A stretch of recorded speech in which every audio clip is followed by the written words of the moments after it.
Sure. Hi, I'm Sam. I'm an indie game developer. I'm half of a studio called Canteen. We make weird narrative games. Nice. So yeah, you just mentioned Canteen. Mhm. Your co-founder who you met in 2012, Vicky. You were making games for like a good while before your founding in 2020. Um, what kind of projects would like between that from 2012 to 2020? What kind of projects would you work on before finally taking the plunge to found Canteen? We were very much hobbyists, so Mm-hmm. we barely finished anything.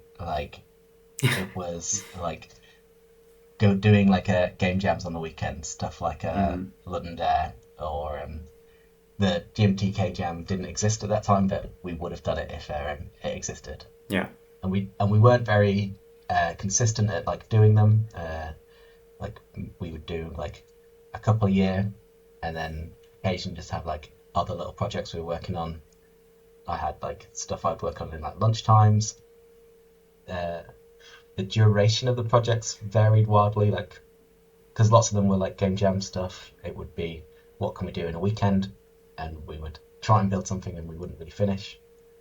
Mm-hmm. Uh, the ones I was doing in evenings and at lunch times, they were bigger scope, but again, never really finished any of them. It was mainly just messing around and trying to build stuff and having fun, creating things. Mm.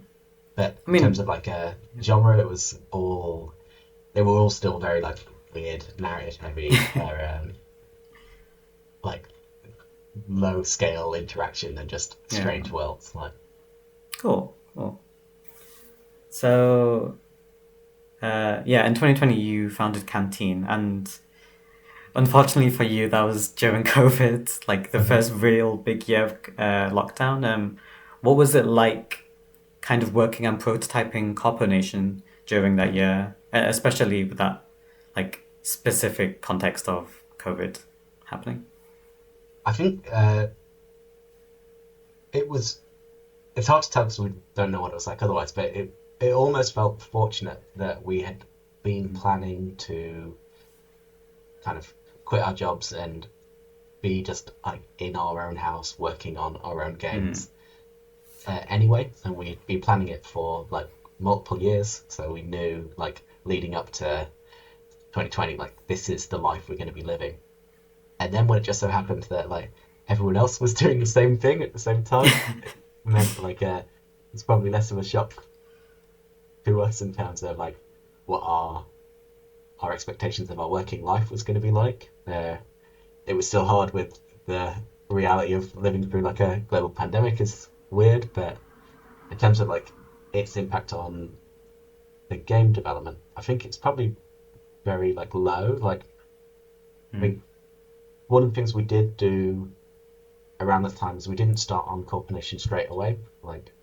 We'd never neither of us had ever worked in games full time prior to this. Um, Mm-hmm.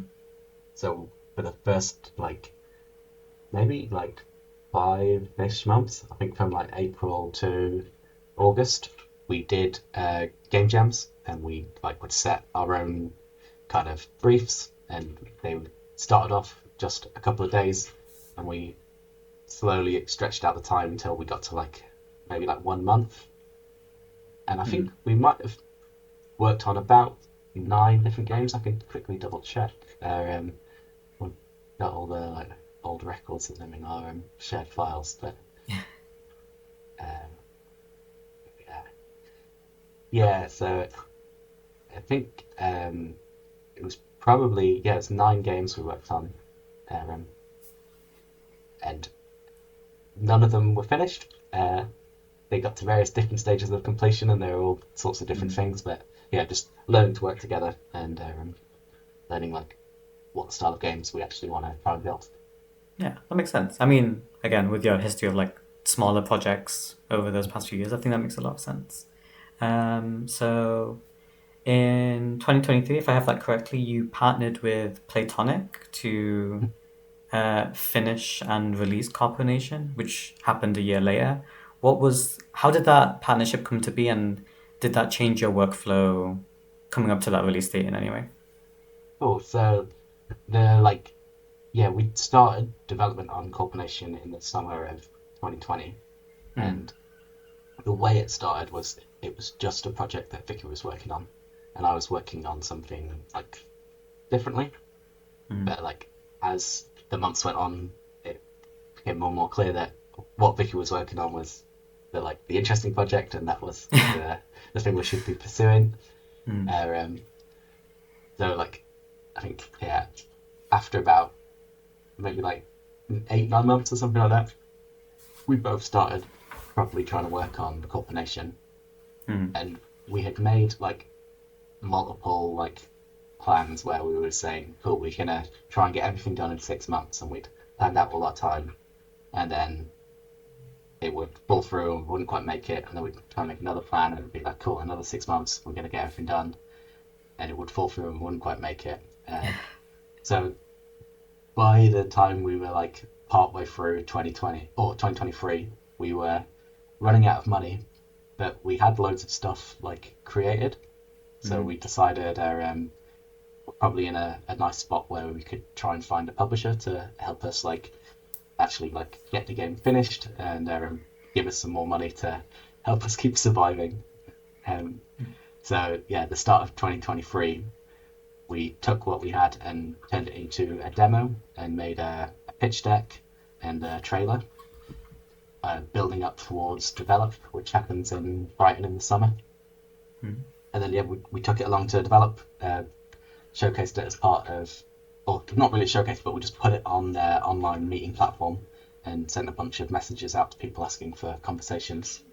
And one of the people we had a conversation with was the scout for Playtonic at the time, and she really loved what we were working on.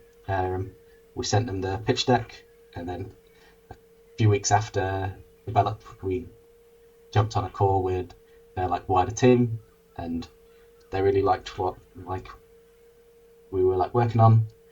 And Mm. then maybe a month after that, we went up in person to like see them in their studio, and I think it was all just very straightforward. And I think we were very fortunate because of their pandemic time period meant Yeah. that we were right towards the end of there was a big boom of publishers spending money on games. So right before they all stopped spending money in the games market kind of turned a bit. They were very eager to sign things, and we were had a game that we've been working on for 2 years at that point, or just over 2 years probably. And yeah, we were close-ish to releasing, and yeah, they signed us. Cool. Uh, Cool. the second part of that question, sorry, was did it change our working Yes. mode? Yeah. And yes, it changed it massively. Um, it's we went from having no external accountability when we were putting together these like X month long plans of how we were going to get everything done, to Mm. suddenly having someone that them signing off the work we'd done was going to change whether we got paid or not. So Yeah. it meant that while we didn't get the quantity of work done that we thought we were doing, we were still having this external accountability meant that every month we were delivering Mm-hmm. what I hope was good quality work, and really clearly communicating what we were doing, Yeah. and we made rapid progress. So it really changed the feeling of the game. It's suddenly we couldn't just dwindle and go off and explore in the same way. It was now we have to get things done. We have to start finishing features. Yeah. And at least judging by the final product, I think that worked in your favor, I would say. I think it came out really well. Thank you. Yeah. I definitely think there's things we could have done better, but yeah, I think we're happy with where we got to for sure. Yeah. Yeah. Yeah, talking about CorpoNation more specifically, I think it's kind of a game that visually and narratively speaking, it really knows what it wants to say.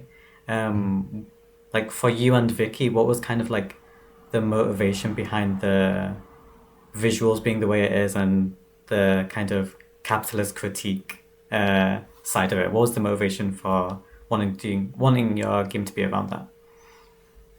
I think it's something we're both just personally interested in, Mm-hmm. and then probably right like the initial like foundation of the idea came from the book Brave New World, which is Okay. Yeah. like critique on society already. Like it's a Yeah. dystopian critique. Like so, there we were taking one of the like characters in the book and imagining, or not we, but Vicky was taking one of the characters in the book and being like, cool, if I were to like create a job as a game mechanic, what would that look like? Mm-hmm. So that's where the sorting came from, and it also brought with it a lot of kind of just basic ideas about okay, what this world even is. So as we kind of tried to flesh that out and turn it into our own version, like the ideas of it being very critical on like work and working life. I think we were pulling that from our own experiences of working at agencies that Mm-hmm. demand a lot of overtime from all their staff, and you work Yeah. very fast deadlines and you get loads of stuff done. Lots of people get very burnt out. So yeah, we were drawing from our own previous experiences from like the working world and being like, cool, now we're making a game about a job. Like, what's our own experience of jobs? Mm-hmm. Yeah, that makes a lot of sense. For my final question, so you've been working uh, on Canteen, in Canteen for these past 5 years, and then making games and projects generally with Vicky for even longer. Would there be, with like all that experience, would there be anything you would say to like the 2012 version of you, like Oh, starting out? What would be like your one piece of advice?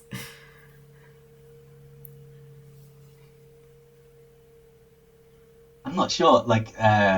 The it's so tempting with this style of question to try and think like, how could I have got to where I am sooner? Mm-hmm. But I think I'm very much a believer in kind of you live the life you live. So like Oh, if I'd I have mean, gone back and yeah, like yeah. changed things, well, like maybe I wouldn't have ended up here. So like yeah, a very practical bit of advice was like, it's gonna be fine. Just keep doing what you're doing. You'll look back and you'll have Yeah. a great time. Maybe other bits of advice would be just the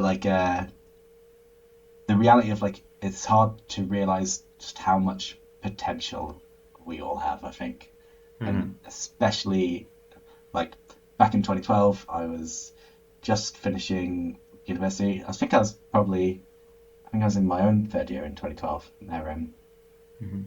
And like I did do some like cool like side stuff, but like I had space to do so much more stuff that like I didn't really realize, and stuff that I would have really enjoyed doing, and like skills I could have gained, like just from just from making stuff, like giving stuff a try, releasing things into the world, and not worrying too much about what other people think of it, and Mm-hmm. just doing my own, working on my own skills. But yeah, I think that's it. Just like yeah, reminding myself that actually you can do a lot. Like you've got so Yeah. many more hours than you think you do to like actually work and create interesting stuff. I love that optimistic look, honestly. I mean, I think a lot of developers definitely get in their own head too about this kind of stuff. So Mm. yeah, I think yeah, that was It's perfect. definitely difficult, yeah. Like it's not that it's necessarily easy, but it's like you have the space to do it. Like yeah. Yeah, yeah, for Mm. sure. Yeah, I think that's all the questions I had for you. Thank you again for Awesome. doing this. No worries. Yeah. Yeah, yeah, thank you.